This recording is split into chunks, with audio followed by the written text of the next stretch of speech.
দিনের অধিক সময় আজকে দেশে ভয়ঙ্কর পরিবেশ পরিস্থিতি দেশকে অস্থিতিশীল করার জন্য আওয়ামী লীগ যে পায়তারা করছে এবং ভারতের বিভিন্ন চ্যানেলগুলো যেভাবে বাংলাদেশের আলেম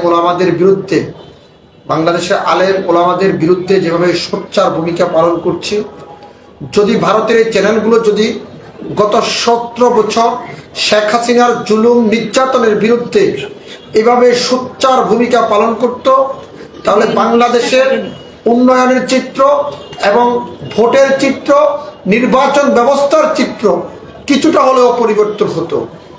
কিন্তু আজকে কৃষ্ণময়কে গ্রেফতার করার পর ভারতের চ্যানেলগুলো যেভাবে বাংলাদেশের বিরুদ্ধে অপচার এবং বিদ্রোহ ঘোষণা করেছে, এর তীব্র নিন্দা জানাচ্ছি। কারণ বাংলাদেশের হিন্দু সম্প্রদায়ের যে প্রতিনিধিরা বসবাস করেন, আমার ব্যক্তিগত মতামত থেকে বলছি, প্রধান উপদেষ্টার দায়িত্ব হিন্দু সম্প্রদায়ের যারা নেতৃত্বে আছেন তাদেরকে সামনের সারিতে বসিয়ে তাদের অভিযোগ কি, তাদের মতামত কি, তাদের দায়িত্ব কি এবং কারা কোথায় কোন জায়গায় নির্যাতিত হচ্ছে একেবারে স্পেসিফিকভাবে এটি আমাদেরকে ধরিয়ে দিতে হবে। সংখ্যালঘুর উপর হামলা করছে বাংলাদেশের মানুষ, ভারতের চ্যানেলগুলো প্রচার করছে, কিন্তু আমার প্রশ্ন হলো কার উপর হামলা হয়েছে, হামলা কারা করেছে এবং কারা হামলার শিকার হয়েছে? এখন পর্যন্ত এই হামলার কোনো ভিডিও ফুটেজ সোশ্যাল মিডিয়া বলেন, হিন্দু সম্প্রদায়ের যে ব্যক্তিরা আছেন দায়িত্বশীল ভূমিকা পালন করছেন, তারা তো সংবাদ সম্মেলনের মাধ্যমে এই হামলার পরিপূর্ণ অভিযোগ করছেন না।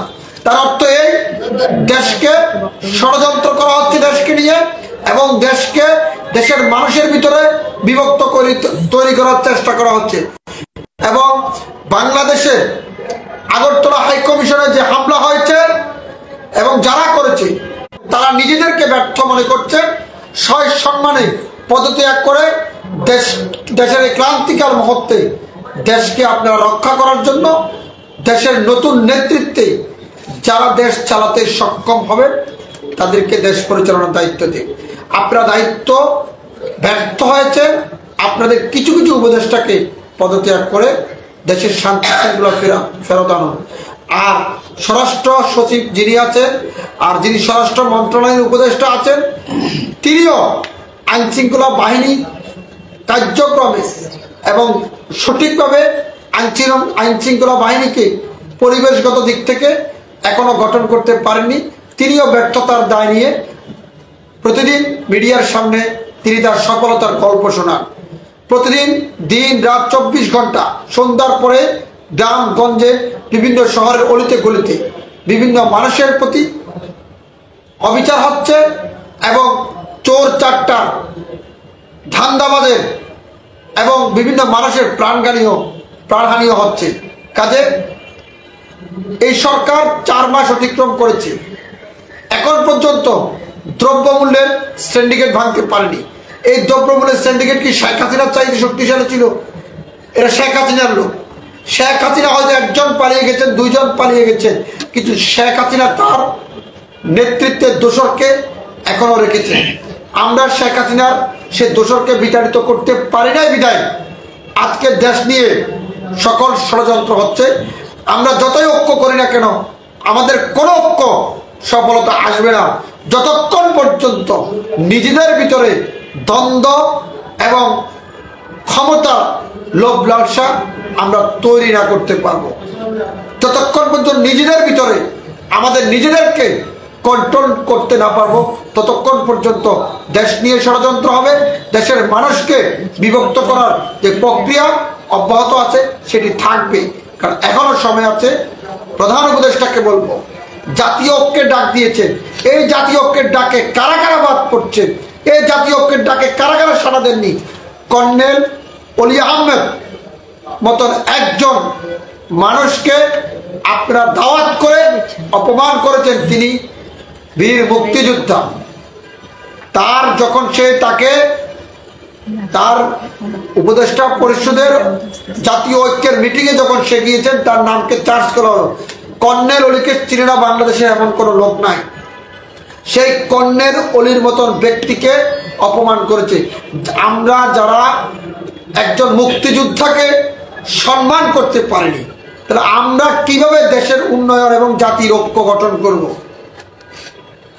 আজকে আমি আমার জনতার অধিকার পার্টির পক্ষ থেকে আপনাদের মাধ্যমে দেশবাসীকে অবগত করতে চাই যে আসুন, আমরা যদি ঐক্য করতে হয়, সেখানে সকল শুধু আওয়ামী লীগের দোসর রাজনীতিবিদ ছাড়া আর সকল রাজনৈতিক সংগঠন এবং সকল ব্যক্তিকে নিয়ে আমরা আমাদের ঐক্যের প্ল্যাটফর্ম তৈরি করব। ইনশাআল্লাহ ভালো থাকুন, সুস্থ থাকুন। এই যে জাতীয় ঐক্যের কথা বলছেন, কোনো প্রস্তাবনা আছে কিনা আপনার এই এখন বর্তমানে যারা সরকার আছে তাদের কাছে, যে এই ঐক্য কোন প্রক্রিয়া হতে পারে এবং সামনে বাংলাদেশ আমরা আপনি কাকে নিয়ে ঐক্য করবেন? যে ঐক্য, যেই উপদেষ্টারা যারা অন্তর্বর্তীকালীন সরকারের দায়িত্বে আছেন তারা এখন পর্যন্ত দ্রব্যমূল্য সিন্ডিকেট ভাঙতে পারেনি, তারা আবার কিভাবে জাতির বিভক্ত জাতিকে ভিন্ন ভিন্ন প্রক্রিয়া রাজনৈতিক দলকে এক মঞ্চে এনে তারা আবার একত্রিত কাজ করবে, এটা স্বপ্ন আমরা কিভাবে দেখি? আমি তো মনে হয় দেখি না। কারণ যেখানে দ্রব্যমূল্যের মতো সিন্ডিকেটটা এখনো ভাঙতে পারেনি, জনগণের আশা আকাঙ্ক্ষা আমরা পূরণ করতে ব্যর্থ হয়েছি, সেখানে আমরা 53টা রাজনৈতিক দলকে একত্রিত করে কি সফলতার গল্প দেখাচ্ছেন? আপনি দেখেন 53 জন বের হয়ে 53 প্রকার কথা বলছে, খোঁজ নিয়ে দেখতে হবে আপনাকে। কেউ ঐক্যতে গিয়েছে, কেউ যায়নি। যারা পরিশ্রম করছে, যারা ত্যাগ স্বীকার করছে, তারাও তো সেখানে যেতে পারে। আমি তো যাইনি, আমি তো দাওয়াত পাইনি। তারা আপনার দাওয়াতটা কাকে দিয়েছে?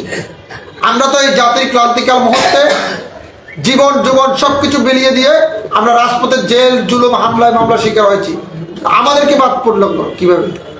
জাতীয় ঐক্য বলতে কি বুঝিয়েছে? জাতীয় ঐক্য মানে সকল সংগঠন, সকল রাজনৈতিক মতাদর্শের লোকদের, এটা জাতীয় ঐক্যর নামে আমাদের সাথে মনে হয় তামাশা করা হচ্ছে।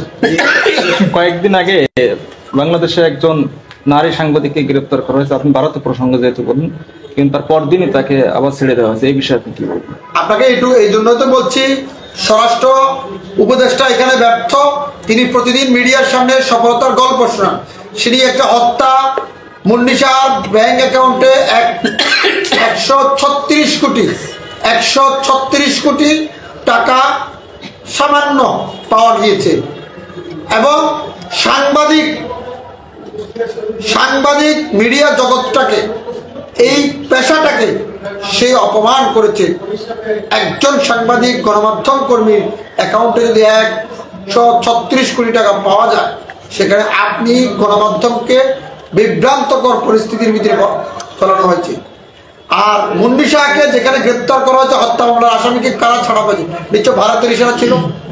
আর মুন্নি শাহ সবসময় ভারতের এজেন্ডা ছিল, ভারতের পক্ষে কাজ করত এবং ভারতের সাথে তাল মিলিয়ে সেই কাজ করতো। শেখ হাসিনা, তো আমি বললাম শেখ হাসিনা চলে গেছে, কিন্তু সে তার চেহারার কাটিং এবং চেহারার মিলের দোসরদের রেখে গিয়েছেন, যারা সামনের দেশের নেতৃত্বে এবং এই দেশটাকে বিভক্ত করার জন্য সকল ষড়যন্ত্র করতে পারে।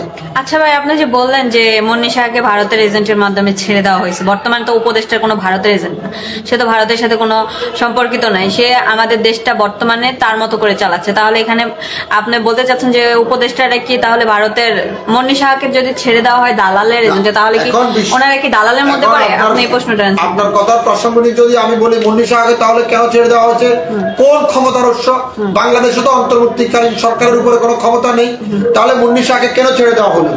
কোন ক্ষমতার উৎস বলে ছেড়ে দেওয়া হলো? সে কার আত্মীয়? নিশ্চয় স্বরাষ্ট্র উপদেষ্টার আত্মীয়, না হলে ডক্টর ইউনূসের আত্মীয়, না তাকে কেন ছেড়ে দেওয়া হলো?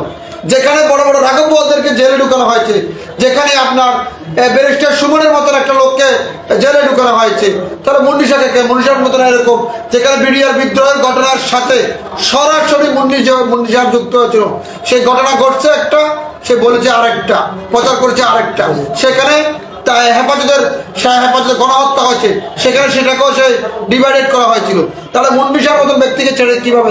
নিশ্চয় মুন্নি শাহের সাথে ভারতের নরেন্দ্র মোদী যোগাযোগ আছে, শেখ হাসিনা যোগাযোগ তো থাকবে, এবং বাংলাদেশে যারা উপদেষ্টা পরিষদের সদস্য আছেন তাদের সাথেও মুন্নি শাহর যোগাযোগ রয়েছে, এবং তারাও মুন্নি শাহর আত্মীয় স্বজন।